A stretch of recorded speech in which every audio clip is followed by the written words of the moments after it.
In the heart of the bustling city of Mubi, there was a barber's shop unlike any other. It was called Benga's Precision Cuts, and it was operated by a man named Benga, a barber whose skills were the stuff of legend. People from all over the city, and even from neighboring towns, flocked to his shop for haircuts that were nothing short of perfection. Benga had a gift. His hands moved with such speed and precision that he could give a man a flawless haircut in just 15 minutes. But it wasn't just his speed that drew people in, it was the way his haircut seemed to transform people. A cut from Benga didn't just look good, it made people feel confident, powerful, and unstoppable. However, there was one rule in Benga's shop, and it was non-negotiable: no mirrors were allowed. The walls of the shop were bare, and there were no mirrors anywhere, not even in the restroom. Customers were not allowed to see their haircuts until they left the shop. Benga would cut their hair, style it to perfection, and then hand them a small, folded note with the words, "Your reflection will reveal the truth. Wait until you get home."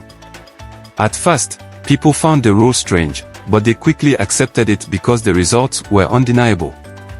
Men who walked into Benga's shop looking scruffy and unkempt walked out feeling like kings. Word spread like wildfire, and soon, Benga's shop was the most popular in the city. Other barbers grew jealous, but no one could match his skill or speed. One sunny afternoon, a young man named Francis walked into Benga's shop with his two friends, F and Kingsley. Francis had been bragging about Benga's skills for weeks, and his friends were skeptical. "How can someone cut hair that fast?" F had asked. "And why can't you look in a mirror?" "That's just weird," Kingsley added. But Francis insisted they come along to see for themselves. When they entered the shop, they were immediately struck by the atmosphere. The shop was clean and modern, with sleek chairs and shiny tools.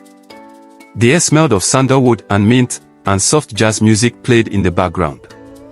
But what stood out most was the absence of mirrors. The walls were completely bare. Benga greeted them with a warm smile. He was a tall, lean man with sharp features and hands that moved with a fluid grace. "Welcome," he said. "Who's first?" Francis stepped forward. "I'm here for my usual," he said, sitting in the chair. Benga nodded and got to work. His hands moved like lightning, scissors and clippers flashing as he shaped Francis's hair into a masterpiece. True to his reputation, the haircut was done in just 15 minutes. Benga handed Francis a folded note and said, "Remember the rule. No mirrors until you get home." Francis nodded and stepped aside to let F take the chair. While Benga worked on F, Kingsley wandered around the shop, curious about the mysterious rule. He noticed a small, covered object in the corner of the room. It looked like a mirror draped with a black cloth. His curiosity got the better of him, and he glanced over his shoulder to make sure Benga wasn't looking. Then, he slowly pulled the cloth aside. What he saw made his heart stop. The mirror was ancient, its frame carved with strange symbols that seemed to shift and move when he looked at them. But what truly terrified him was his reflection. Instead of his own face, he saw a distorted version of himself, his eyes hollow, his skin pale, and his expression twisted in agony. He stumbled back, nearly knocking over a chair. Immediately Benga's head snapped up, and his eyes locked onto Kingsley. For a moment, the barber's calm demeanor vanished, replaced by a look of pure terror. "Oh? What have you done?" he whispered, his voice trembling. He dropped the clippers and rushed over to Kingsley, yanking the cloth back over the mirror. "You weren't supposed to see that." The room fell silent. Francis and F stared at Benga, confused and alarmed. "What's going on?" Francis asked. "Why can't we look in the mirror?" Benga's hands were shaking. "You don't understand," he said. "This mirror, it's not ordinary. It shows the truth about who we are, what we've done, and what we'll become. It's dangerous. That's why I have the rule." Kingsley, still shaken, asked, "What kind of truth?" "What did I see?" Benga hesitated, then sighed.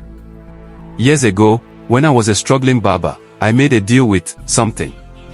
I don't even know what it was. It gave me the ability to cut hair like no one else, to make people feel invincible. But in return, I had to agree to one condition: no one could look into the mirror in my shop. If they did, the gift would be taken away, and the consequences would be dire. The moment Kingsley looked into the mirror, the curse was triggered. Over the next few days, strange things began to happen. Benga's hands, once steady and precise, started to tremble uncontrollably. He could no longer cut hair with the same speed or skill. Customers who came to his shop left disappointed, their haircuts uneven and sloppy. Word spread quickly, and soon, the once bustling shop was empty. But the worst was yet to come. Kingsley, who had looked into the mirror, began to experience nightmares. He would wake up in a cold sweat, haunted by the distorted version of himself he had seen. His confidence vanished, and he became a shadow of his former self. Even Francis and F felt the effects. Francis's hair, which had always looked perfect after a cut from Benga, started to grow unevenly, as if cursed. F, who had always been the life of the party, became withdrawn and anxious. Benga knew he had to fix things. He went back to the place where he had made the deal, a dark alley behind the shop, and begged for forgiveness. But the entity that had granted him his gift was merciless. "You broke the rule," it whispered in a voice that sent chills down his spine. "Now you must pay the price." In fear and desperation, Benga turned to Francis for help. "I need you to gather your friends," he said.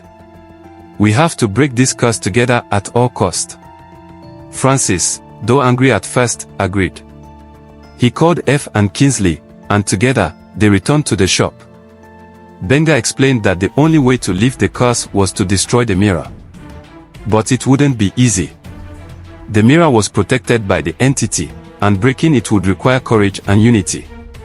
The four of them stood in front of the mirror, its eerie presence filling the room.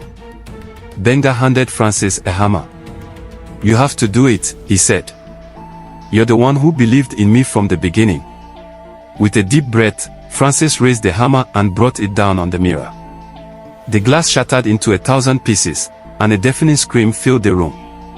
The air grew cold, and for a moment, it felt like the world was collapsing around them. Then, just as suddenly, the room fell silent. The curse was broken. It was a new beginning. Benga's hands stopped trembling, and his skill returned. Kingsley's nightmares ceased, and Francis and F felt like themselves again. The shop reopened, but this time, there were no rules. Benga hung mirrors on the walls and welcomed customers with a newfound humility. He no longer relied on supernatural gifts, his talent was his own. Francis, F, and Kingsley became regulars at the shop, and Benga made sure to thank them every time they came in. "You saved me," he would say. "And I'll never forget it. I owe you guys." The story of Benga's precision cuts became a legend in the city, a tale of redemption and the dangers of making deals with the unknown, just to get fame and wealth. And if you ever visit the shop, you'll see the broken pieces of the mirror displayed in a glass case, a reminder of the price of curiosity and the power of second chances. So, tell me please, if you walked into a barber's shop with a rule like that of Benga, would you follow it, or would curiosity get the better of you? I would love to know your thoughts. Kindly drop your response in the comment section. Please do remember to subscribe and share. See you on the next video. Thank you for watching.